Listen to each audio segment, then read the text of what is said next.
Yo, what is up guys, and welcome to the day 58 recap of the 2016-2017 NBA season.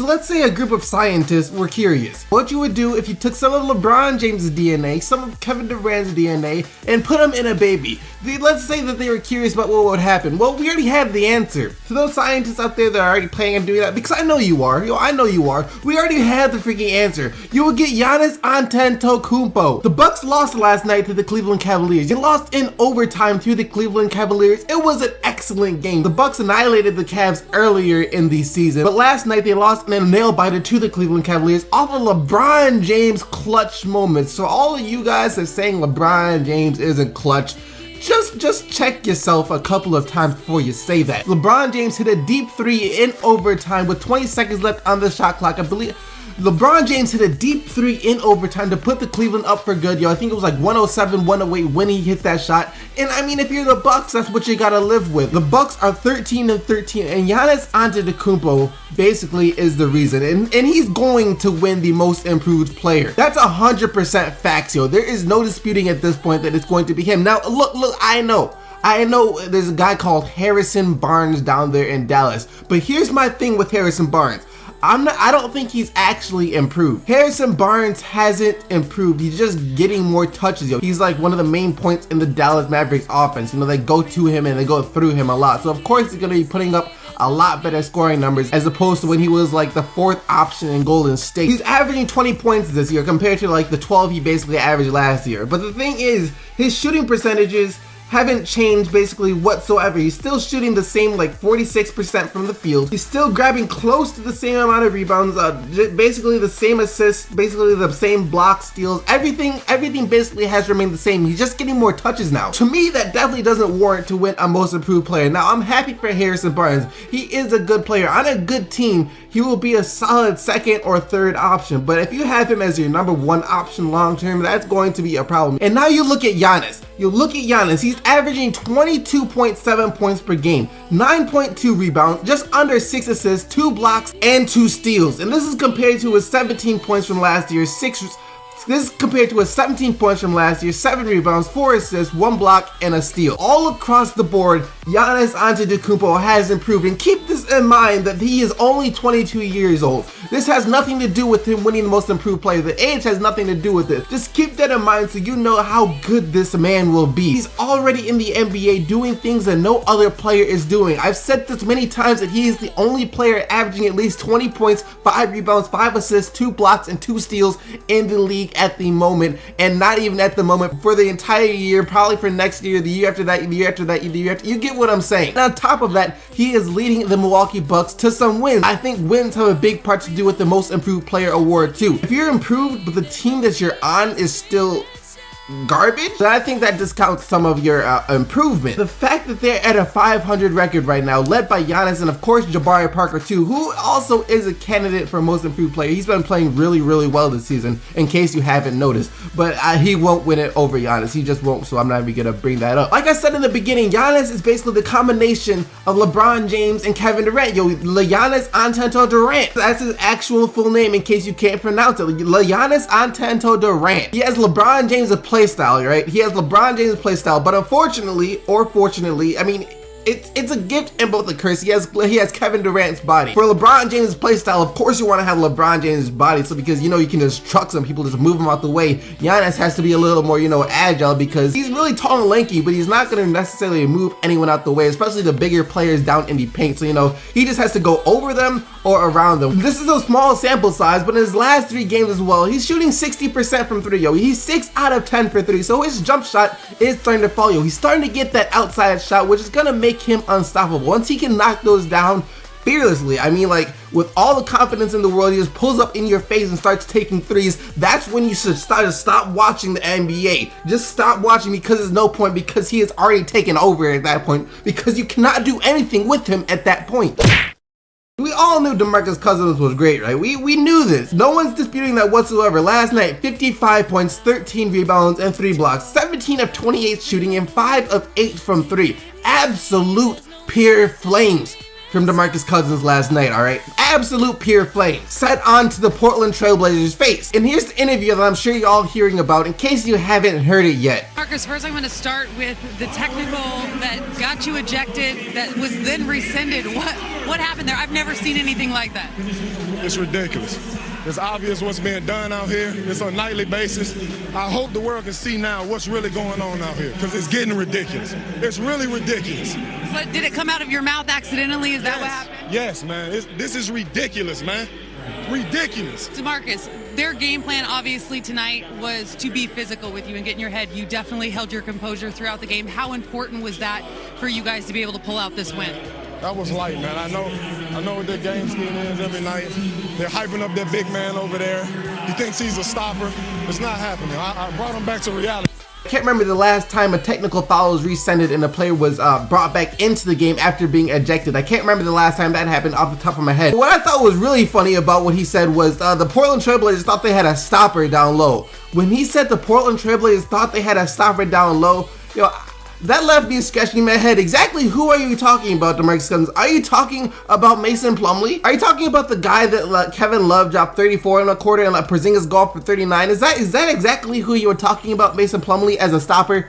Who is he stopping? Mason Plumlee ain't stopping nobody. That's one of the problems with the Portland Trailblazers, that no one on the Trailblazers can stop anybody. Plumlee was scared every time Boogie Cousins was coming down on the offensive end. The man was looking for help. The man was looking over to the bench. The man was looking in the crowd. The man was looking up to the sky, looking for some form of help. And the man was out there getting absolutely pounded. Pounded down low, pounded everywhere, DeMarcus Cousins was moving him like he didn't even exist. And if you're out there on the court of the Portland Trailblazers, send your whole team at DeMarcus Cousins at that point. Give up an open shot to anybody else, but you guys got a triple, quadruple team DeMarcus Cousins, because that's the only way you guys were going to win that game. Isaiah Thomas has the heart of a freaking champion out here. The Grizzlies were up by, what was it, like 17 or something like that. The Grizzlies were up big. And then Isaiah Thomas says, you know what? We ain't losing to this team. We is not losing. I refuse to lose. The man went off. He finished with 44 points on 10 of 16 shooting and 7 of 10 from 3. Isaiah Thomas was taking any letter in the alphabet besides an L last night.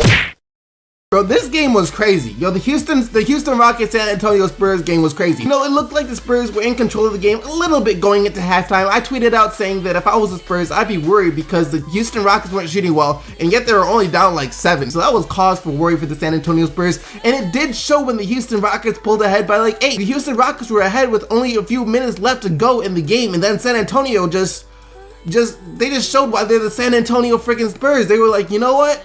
We don't lose. I almost forgot. We don't lose. Kawhi Leonard had 21 points and 5 steals. He had an uncharacteristic 7 turnovers. You don't see that much from Kawhi Leonard. He normally doesn't turn the ball over too much, doesn't make a lot of mistakes out there. And Patty Mills hit a 3 with like 15 seconds left in the game, basically to give the Spurs the win. Like I said for the Rockets, live by the 3, die by the 3, I guess. And I guess Mike D'Antoni has to be okay with that. They shot 38 threes. They only made 6. So 6 of 38. They're probably not going to beat anyone when they shoot like that. Honestly, I think it's impressive just seeing that they didn't get blown out when they were 6 of 38 from 3. Last time the Jazz fought back. This time it wasn't happening. The Warriors were having no part of any type of fight back that the Jazz were going to try and give them. It was a how do I put this? It was a blowout. 104 to 74. The Utah Jazz, they shot 30% from 3, 35% from the field.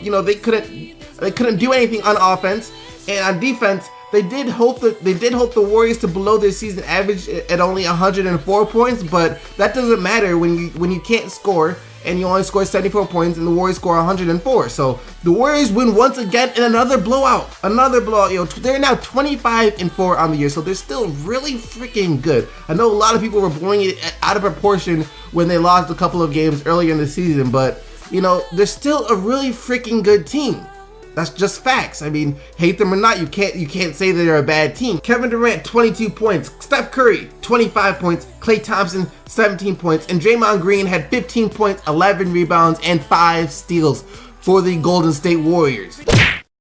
Lakers fans, I know y'all are hurt right now. I know all you guys want is a nice solid string of wins, but it just can't seem to happen. But they dropped a close one to the Charlotte Hornets. They dropped a really close one to the Charlotte Hornets, and it looked like the Lakers were going to win in that first half. Yo, they dropped 73 points in the first half of the Charlotte Hornets, but then the Charlotte Hornets just became clamp gods. They put the clamps on the Lakers in the second half, especially in that fourth quarter when the Lakers only scored 17 points. They scored 41 points in the first quarter and then scored 17 in the fourth. Kemba Walker had 28 points and 10 assists. Nick Batum also had 23 points and 10 assists. He hit a shot late to seal the game over the Los Angeles Lakers. Yo, the Lakers, they're still trying to find their rhythm once again. All those injuries, I think, really got to them, and now like it affected them, because I think when they were winning, it was giving them the sense of, we can go out there and do this. We can do this. But now they started to take a few L's in a row. They went on the 8-game streak, and I think that basically shot their confidence out the sky. So they need to get some wins in order to get that confidence back. Who would have thought Orlando and Miami actually would have turned out to be a good game? I thought this would have been like a snooze fest, but it actually turned out to be a pretty good game. Yo, double overtime win for the Orlando Magic over the Miami Heat. The Miami Heat just got in too much foul trouble as of late. Tyler Johnson and Goran Dragic both fouled out of the game. Tyler Johnson had 32 points that game, so they really needed him. But Hassan Whiteside is an absolute monster, The man is a beast, regardless if his team is trash or not. Hassan Whiteside still is a monster. 32 points, 15 rebounds, and 5 blocks last night for Hassan Whiteside. Albert Payne has been playing pretty well off the bench. Why they moved him to the bench, I'm not quite sure. In favor of DJ Augustine, I'm still not quite sure why that happened, but he's been playing better off the bench than he was as a starter. So he had 22 points last night and 6 assists, and Nikola Vucevic had 26 off the bench as well. Two of their best young players both coming off the bench. It's just strange.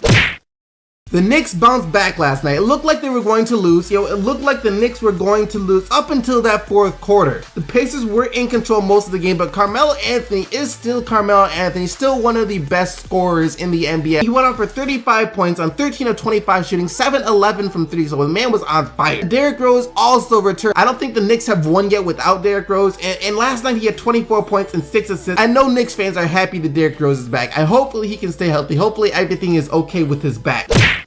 Blake Griffin goes out with an injury again. He's having a routine surgery on his knee, if there's such a thing as that, routine surgery on your knee, whatever that means. They were without Blake Griffin for a majority of last season, and they were still racking up the W, so this is no surprise that they went out and won last night. 119-102 win over the Denver Nuggets. JJ Redick, a very understated part of the Clippers offense, had 27 points and 7 of 9 from 3. And of course, Chris Paul is still the image people get in their mind when someone says, like a pure point guard in today's NBA. Of course, the first thing that's going to come to your mind is Chris Paul, 16 points and 15 assists last night. DeMar DeRozan didn't shoot well from the field at all. DeMar DeRozan was 6 of 20 from the field at 15 points, so the worst game of the season for DeMar DeRozan, but it didn't matter because the Toronto Raptors are a good team. They are a good team, not a good player. They have more than just DeMar DeRozan. They have Kyle Lowry, and they also have Norman Powell. The young guy Norman Powell went off last night. He finished the game with 21 points on 7 of 13 shooting, and he also had 5 steals. An excellent game, from Norman Powell. And the Toronto Raptors just got contributions from everywhere there, and now 20-8 on the year, so that's still the second best team in the Eastern Conference. Last but not least, Anthony Davis went out and beat the crap out of the Philadelphia 76ers. 108-93 was the final score. Davis finished with 31 points, 16 rebounds, and a couple of blocks, and Buddy Hield is still shooting the ball much better than he was at the beginning of the season, so it's nice to see him progressing. And that about wraps up all the action of the Day 58 recap of the 2016-2017 NBA season. I hope you guys enjoyed it, and if you did, make sure to smack that like button and subscribe if you haven't for more NBA videos uploaded every single day. Comment down below who you guys think is going to win the most improved player. Do you guys agree with me? Do you think it's going to be Giannis, or are you part of the Harrison Barnes? Do you guys think that Harrison Barnes is going to win it, or a completely different player that I didn't mention? Other than that, I'll be right back here tomorrow with another NBA video. So until then, keep giving them buckets, Team SDC, and I'm out of here. Peace!